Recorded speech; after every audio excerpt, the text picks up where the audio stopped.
Hey everyone, how's it going? So we've got something exciting here.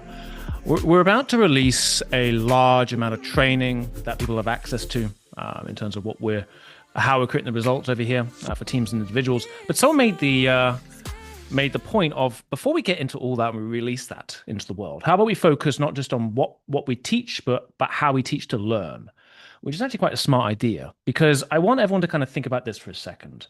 Learning is like light through a window, right? You naturally have this passion within you, this heat to do it. But whether you retain it, or whether you keep relearning this thing like once a week for the next month or 6 months, right? You know what I'm talking about.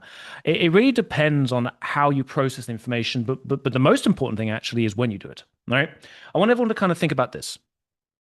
You are the fourth, whether you're having a good day, bad week, great month, bad quarter, whatever it is, right? A lot of people kind of like, and I know why, but a lot of people walk into the realms of being a pessimist. Okay. Now, I want you to kind of focus on this. You are at the forefront of an amazing set of tools and technologies that assist in learning and creativity and application of this, right? Whether you think you're a great person or not, right? You are the success story of a long line of genetic code. Those that aren't, they're just not here. Reason why is this in analogous form. When we were all in our caves back in the day, and the shadow of the saber-toothed tiger began to leak around, your ancestors, my ancestors, were able to learn from that, right? When we saw how someone was able to string thread and sharp stone to a piece of wood to hunt, we learned that. Now, this is something we really, really focus on in terms of how we train people. And we call it PIP. Passion is progress. Okay. Now, everyone learns things, right? But people also forget things. I think the psychology study shows that you forget 1,000 things every single day. Okay. The question becomes, how do you actually maximize and maintain that? And this is something we really focus on with our students and the teams that we're helping out with. Okay.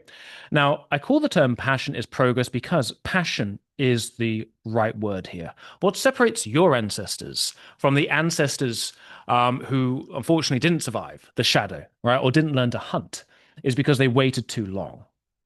Okay.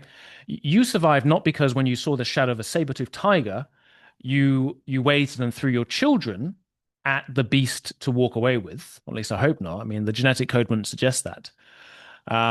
What you did is you acted there and then with weapon, with concealment, with aggression, with playful tone. I'm joking. But you did something because you did it in the moment, right? When your body goes into something, right, that it needs to learn from, let's say it's a stressful conversation. I'll give you an example, right? Speaking to actually several people today who, and this is why this came to the top of my mind, I'm going through PIP myself right now. Okay. Three people came to me and they all had the same kind of thing, right? I know what I need to be doing. However, for some reason, I keep on repeating the same mistakes. And me as a good trainer, me as an excellent trainer, it's not so much how do I make sure that you learn as often as possible. Again, you forget 1,000 things a day, and very often it's the most vital stuff. It could be a phone number, sometimes someone's contact information, could be the shopping list, right? Or it could be the most important thing you learned this quarter in a sales training you did yesterday. You forget 1,000 things every single day, right? Me as a great trainer isn't a case of like how often do you learn, but it's to avoid how much you avoid relearning something. Now, what's interesting is that what comes into play in terms of that, how you maximize that, is also the same thing that the ancestors depended on. All right? Our mind is an amazing network of chemicals and neuro language communication. All right. Now, when you run into something that sensorially affects you, some form of modality, touch, smell, hot touch to something, smelling something bad, or you run into something stressful through communication, right? What actually happens is you get this action potential. Couldn't remember it for a second there. You get this action potential that runs through your mind, which is basically a nice sounding term for neurotransmitters. Okay. Now, your body, your brain goes into communication with the central nervous system to release, okay, different forms of neurotriggers. Okay. The most common one that we all know is dopamine, right? Dopamine is a massive motivational trigger and it's the reward of it. Then you also have things like glutamate, which is very much in terms of the focus, and acetylcholine, I believe, is a third one. I'll have to double check on that, which is a focus in terms of how you actually apply things. Now, this is all great stuff, but what does that actually mean? It literally means that when you learn something or when you put in a position where you're stressful, your body infuses you with the chemicals to actually apply it. All right. Again, to go around to the analogy of the saber-toothed tiger, the ancestors that didn't make it are the ones that waited for that shadow to turn into a corporeal hunting beast. Okay. And they either got out of there by throwing their children or they just didn't get out of there, is truth. Okay. When the shadow's lurking around the corner, you've got to act there and then because your body is fusing you with chemicals that galvanize action but also allows you and your progeny to not repeat the same mistake there and then. Passion is progress, or another way to look at it, progress happens when you're passionate about something. So here's an exercise people can always do. All right. And this is something I really focus in terms of the one-to-one clients, especially. All right. So let's say, for example, you're having a conversation with someone and it's not going your way. Right. You know what I mean? And this could be a first date. Okay. But let's say it's a sales conversation. Let's say someone says something along the lines of, I already have someone that takes care of that for me. And you do not know for some reason, even though you might class yourself a sales professional, okay, you don't know how to take forward that conversation, which is a big issue, quite frankly, right? You get stuck there, you know what to say, and you kind of waffle and you like kind of go, but hang on a second, like I could really make your day. How about I tell you about why we're so good, right? That's where you get stuck in. You go into this paralysis and fight, flight, freeze, and you start fighting, right? Better than freezing, to be fair. That's an awkward conversation, one that's only a monologue, right? And the person just eventually ends, but you start fighting, right? Now, what I get the teams to do at the moment and the individuals that when that situation happens, and look, it'd be great to obviously have the tools to be able to work your way before that, but sometimes the best thing you can do is recovery at the back end so it doesn't repeat. Again, it's not so much how often can I teach you something, it's how often can I get you to avoid relearning something. That's the true metric of success. That's the keys to the kingdom here. Okay, so here's an exercise. Take a fresh pen, fresh piece of paper, right? Only fresh pen if you're making a lot of moolah, right? And get a new sheet of paper. And then what I want you to do is I want you to write down that conversation, not everything, okay? But the most important thing. So write down what they said that you weren't able to control, okay? Really important. But the most important thing to also recognize is, because this isn't about what they said that you could not take forward. The real element here is what you said prior to that caused the answer that you couldn't take forward. You were always in control of the conversation. You do not ask a question that you cannot control, first of all. But also, you do not create a situation that you can't take forward, right? True sales professionals are thinking 3D chess. You've got to stop thinking in terms of drafts. If you're watching this, I hope you're not thinking in terms of drafts. Just emphasizing, right?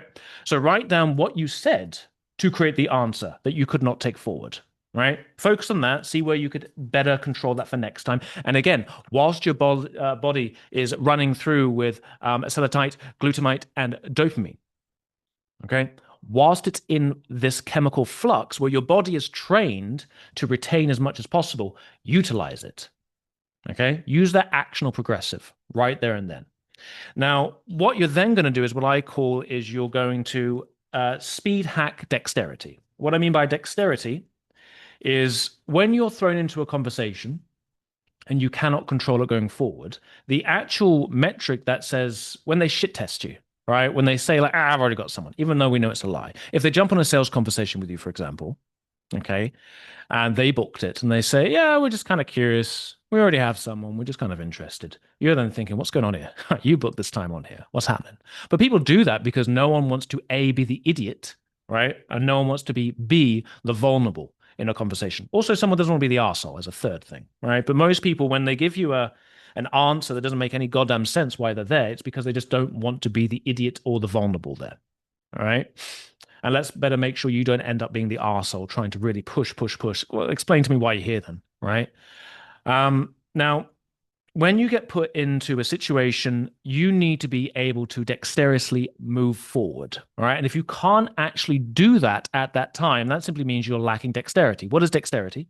by the way. Dexterity is the result of your body language adopting the tools that allow you to move forward, quite frankly, right? If you're lacking dexterity, it simply means that this hasn't got enough trial or time or fights under its belt yet. Okay. Now you can either legitimately get those hours in the ring, right, through your 10,000 hours of just sales conversations over and over and over and over and over again, or you can speed hack it. That's what we get the clients to do.